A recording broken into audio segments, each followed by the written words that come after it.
Stress. Everyone knows all too well what stress looks and feels like.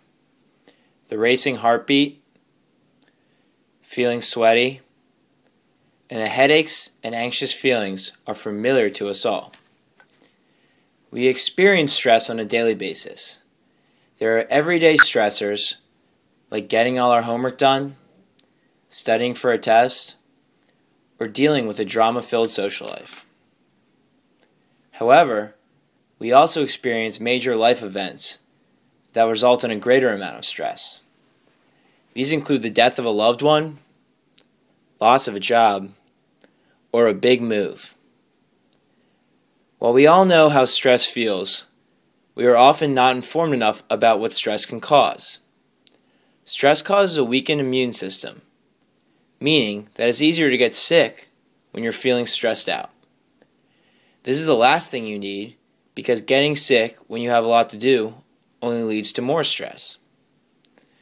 To better understand the negative effects of stress, we will examine what happens in the body in response to stress. The HPA axis is what is involved with interpreting a stressful event. Various areas in the brain, mainly the hypothalamus, interpret a stressful event. The hypothalamus releases a chemical message to the pituitary gland, which releases hormones that affect the adrenal glands. Finally, the adrenal glands release cortisol, which is the stress hormone. Prolonged levels of high stress and high cortisol have been linked to cardiac disease and even cancer. Too much cortisol can damage the neurons in the brain that store long-term memories. Since we deal with stress so often in our lives, we need to learn how to cope with it. Some people turn to harmful coping mechanisms like smoking, drinking, overeating, and even the use of drugs. All of these actually do more harm than they do good, because most of them weaken the heart, making it more susceptible to cardiac disease as a result of stress. In order to deal with stress positively and to reduce levels of stress, there are a couple of things you can do. The first is manage your time well. If you manage your time, you will feel in control of everything, and you will be less stressed.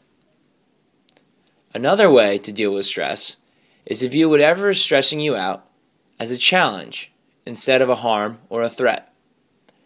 If you look at an event as an opportunity to show your talents and skills, instead of a stressful event, it will help and make things less stressful.